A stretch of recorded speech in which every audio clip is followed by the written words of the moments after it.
Yeah, and like we said, fires burning across the state. A fire in Vallejo closed down I-80. You've probably seen those crazy videos over near the Carquinez Bridge. Another over near Natomas closed I-5 in both directions, and fires have popped up all across Northern California. I feel like I've been going through my Twitter feed and seeing so many more. Yeah, that fire started around 9 this morning in Vallejo, and it's also caused problems besides just shutting down I-80 in both directions, which was for hours today, including the Carquinez Bridge shutdown that you were just talking about.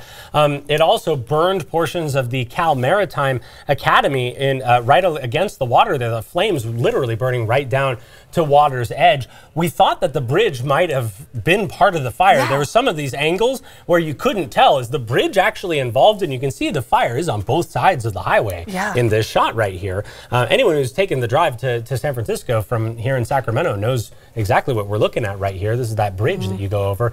It jumped over the water. So it actually, spanned the same stretch of water that bridge does, spotted a fire in Crockett. That was 150 acres. That's been tamped down. Anastasia Bolton, an old colleague of mine who's flown in here from Houston, she was at that spot fire. Now she's over in Vallejo where we've got water restrictions as a result of this. How do we get from fire to water problems, Anastasia?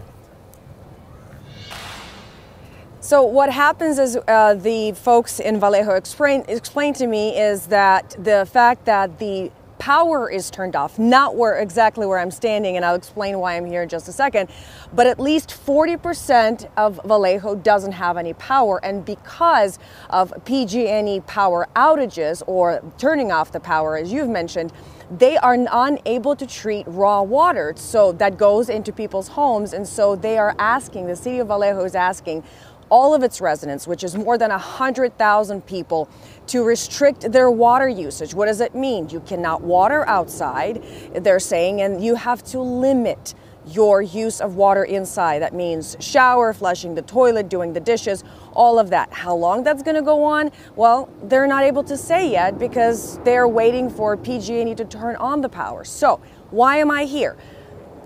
It's an interesting combination of driving through here of just a few miles away, there is no power for neighborhoods on end. But here, this is an amusement park.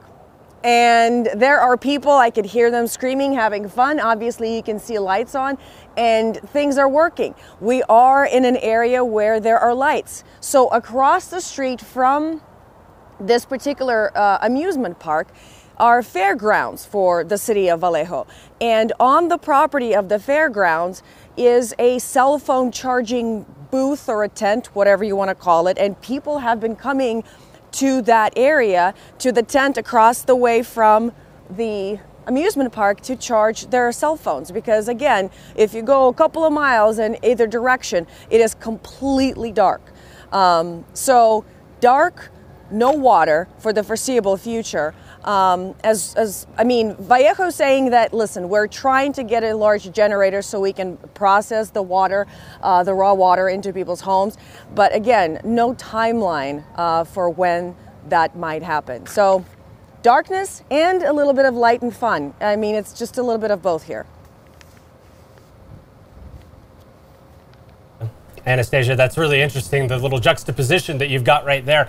It's absolutely wild what some people are having to go through right now, and it's different in every community. As you point out there in Vallejo, you might have to run over these fairgrounds. In some communities, they don't even have battery backups on some of the stoplights in town, so there's safety problems in addition to the inconvenience of not being able to use water, which, is a necessity for life. So thank you for shining a light on what's going on there in Vallejo tonight. We appreciate you staying on it, Anastasia.